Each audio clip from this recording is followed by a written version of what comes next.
Assalamualaikum warahmatullahi wabarakatuh. Perkenalkan, nama saya Fadia Jahan Sekira.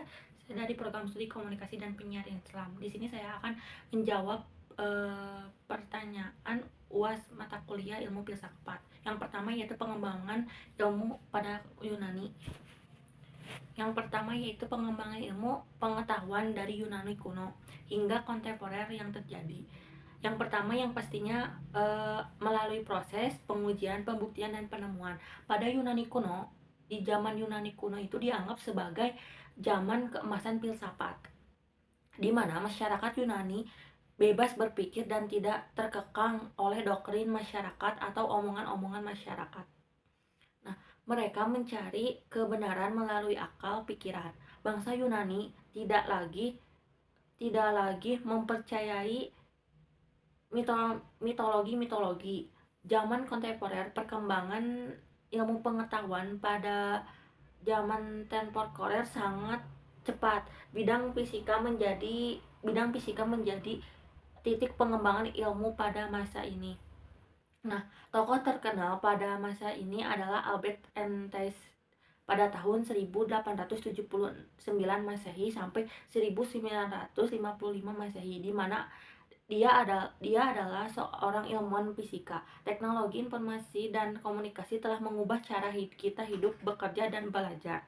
Perkembangan ilmu pengetahuan secara umum itu memiliki pengetahuan dan perkembangan dalam rangka memperoleh kebenaran yang bisa diterima dan diterapkan oleh masyarakat. Ilmu pengetahuan juga dikembangkan dengan berlandaskan 3 hal, yaitu yang pertama ontologi, epistemologi, dan aksiologi. Ilmu pengetahuan tidak muncul secara mendadak, melainkan hadir melalui suatu proses. Nah, nomor 2 yaitu pengetahuan biasa adalah bentuk pengetahuan yang ditemui oleh pikiran atau pandangan umum dalam kehidupan sehari-hari. Sementara pengetahuan ilmiah adalah jenis pengetahuan yang telah diolah secara kritis menurut prinsip-prinsip keilmuan untuk menjadi ilmu. Pengetahuan atau common sense adalah pengetahuan yang didapat dari pandangan umum. Sedangkan pengetahuan ilmiah adalah pengetahuan yang tidak dapat melalui metode ilmiah. Pengetahuan common sense didapat dari pengamatan panca indera bersifat umum dan tanpa harus dibuktikan secara ilmiah, bersifat tetap dan tidak dapat diuji secara kritis oleh orang lain, bersifat samar-samar dan mengandung pengertian ganda atau membantu dalam membuat keputusan dan melakukan aktivitas, di mana tak perlu merujuk pada wawasan ilmiah. Pengetahuan ilmiah didapat melalui metode ilmiah seperti pengamatan, eksperimen, dan bersifat sistematik, objektif, dan universal. Juga dapat diuji kebenaran dan dapat meramal atau memprediksi, bersifat konseptual dan teori yang saling berkaitan. Lalu nomor 3 yaitu pengetahuan ilmiah adalah kumpulan informasi yang dapat diandalkan tentang dunia fisik. Landasan kebenaran pengetahuan ilmiah adalah bukti empiris atau filsafat. Nah, di mana pengetahuan ilmiah ini didasarkan pada asas-asas yang cocok dengan pokok soal. Pengetahuan ilmiah ini bisa diperoleh melalui proses pengumpulan data, eksperimen, dan analisis yang insentif. Pengetahuan ilmiah juga didasarkan pada pengamatan di dunia sekitar dan juga filsafat. Dalam sains, filsafat merupakan dasar dari semua ilmu yang ada pada saat ini. Filsafat juga diperlukan dalam pengembangan sains.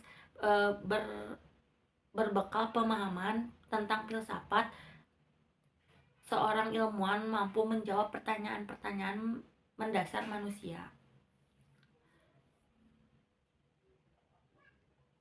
Epistemologi positivisme memiliki pengaruh yang signifikan terhadap cara hidup manusia di era modern. Juga berpengaruh terhadap positivisme terhadap cara hidup manusia di era modern. Yang pertama yaitu melalui pengembangan ilmu pengetahuan dan teknologi. Positivisme memicu pengembangan ilmu pengetahuan dan teknologi yang pesat, sehingga meningkatkan kualitas hidup manusia. Nah, yang kedua yaitu ada rasionalitas dan logika, di mana positivisme menekan pentingnya rasionalitas dan logika karena dalam pemahaman dunia, sehingga meningkatkan kemampuan manusia dalam mengambil keputusan. Nah, yang ketiga yaitu ada kemajuan ekonomi, di mana positivisme juga memicu kemajuan ekonomi yang pesat sehingga meningkatkan standar hidup manusia. Yang keempat yaitu ada perubahan sosial dan budaya, di mana positivisme ini juga memicu perubahan sosial dan budaya yang signifikan, sehingga meningkatkan kesadaran dan kemampuan manusia dalam menghadapi perubahan-perubahan. Lalu ada yang kelima yaitu tentang pengembangan etika dan moral, di mana positivisme juga memicu pengembangan etika dan moral yang lebih rasional dan logis sehingga meningkatkan kesadaran dan kemampuan manusia. Lalu dalam mengambil keputusan juga harus secara etis. Nah, selain itu juga ada dampak negatifnya, di mana dampak negatif positivisme itu yang pertama yaitu ketergantungan pada teknologi. Positivisme juga dapat menyebabkan ketergantungan pada teknologi yang berlebihan karena mengurangi kemampuan manusia dalam berpikir. Lalu ada juga yang kedua, kurangnya perhatian terhadap nilai-nilai humanis, di mana positivisme juga dapat menyebabkan kurangnya perhatian terhadap humanis atau nilai-nilai sehingga mengurangi kemampuan manusia dalam mengembangkan empati dan rasa kasih sayang.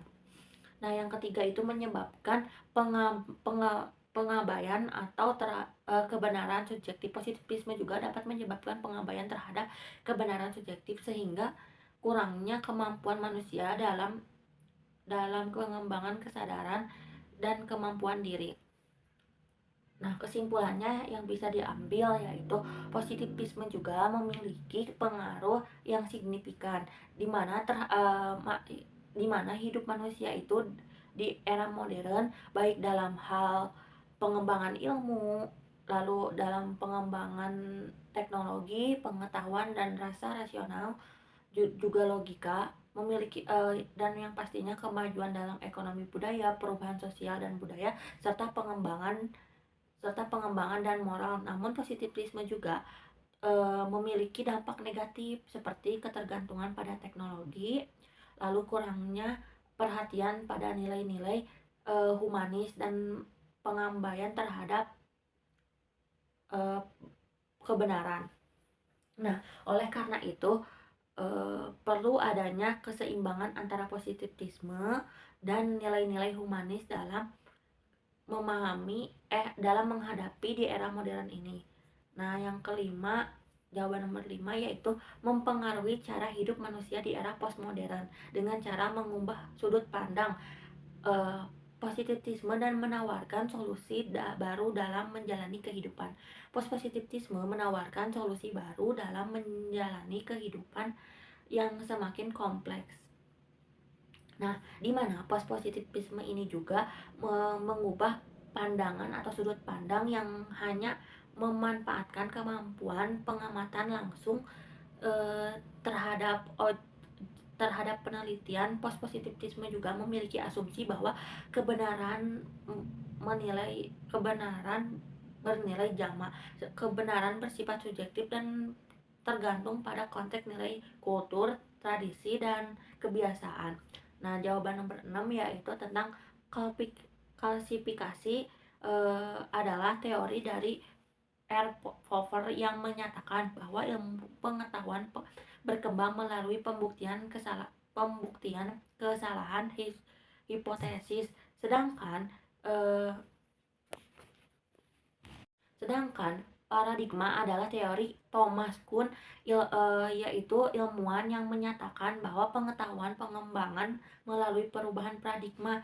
Klasifikasi merupakan Karl R. Popper, ilmuwan pengetahuan pengembangan melalui konjektur yang berani dan imajinatif, tetapi memiliki kontrol oleh tes sistematis.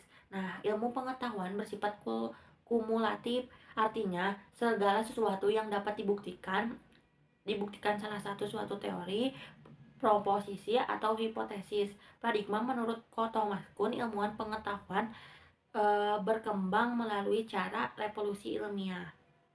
Nah, di mana revolusi ilmiah ini terjadi pada perubahan paradigma. Istilah paradigma atau revolusi ilmiah akhirnya menjadi karakteristik yang melekat pada corak pemikiran Thomas Kuhn.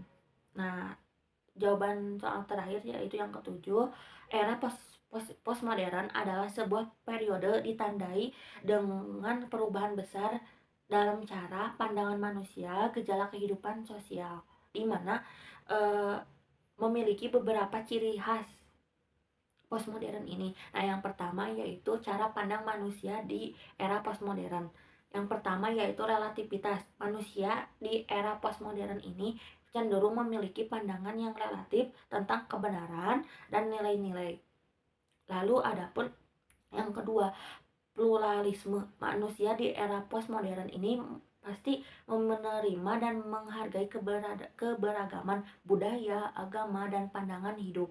Lalu ada yang ketiga yaitu tentang kritis dan terhadap otoritas, di mana manusia ini di era postmodern ini cenderung memiliki kritis terhadap otoritas atau struktur kekuasaan yang ada. Lalu yang keempat yaitu tentang fokus pada individu. Manusia di era postmodern ini pasti fokus pada individu dan kebebasan pribadi. Nah, gejala kehidupan sosial di era postmodern ini pastinya yang pertama memiliki globalisasi, di mana di era postmodern ini globalisasi yang memungkinkan interaksi antara budaya dan negara.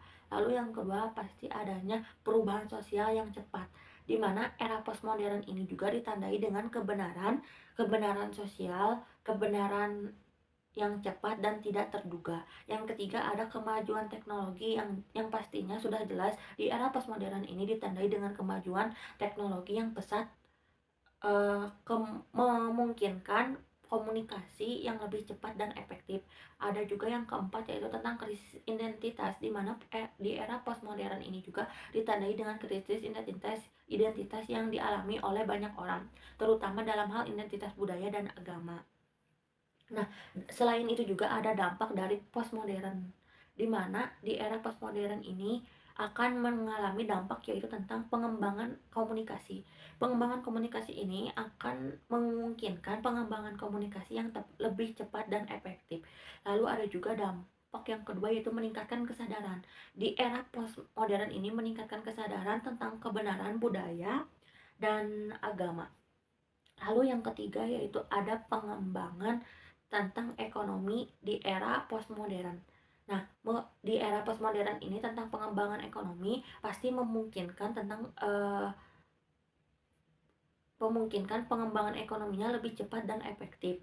Lalu ada juga yang keempat tentang krisis moral, di mana krisis moral ini di era postmodern juga dapat menyebabkan krisis moral dan yang tidak jelas. Jadi nilai-nilainya tidak jelas. Nah, kesimpulan yang bisa diambil dari era postmodern adalah sebuah periode yang ditandai dengan perubahan besar dalam pandangan hidup manusia dan gejala kehidupan sosial. Manusia di era postmodern juga memiliki kecenderungan, di mana kecenderungan ini yaitu tentang pandangan yang relatif, tentang kebenaran, dan tentang nilai-nilai. Adapun tentang fokus kepada individu atau kepribadian sendiri dan kebebasan. Nah, di era postmodern ini juga memungkinkan pengembangan komunikasi, meningkatkan kesadaran, dan pengembangan ekonomi. Namun, selain itu juga pasti pasti ada pasti dapat menyebabkan krisis moral dan nilai-nilai yang tidak jelas. Sekian penjelasan hasil jawaban UAS ilmu filsafat. Mohon maaf bila ada salah kata. Wassalamualaikum warahmatullahi wabarakatuh.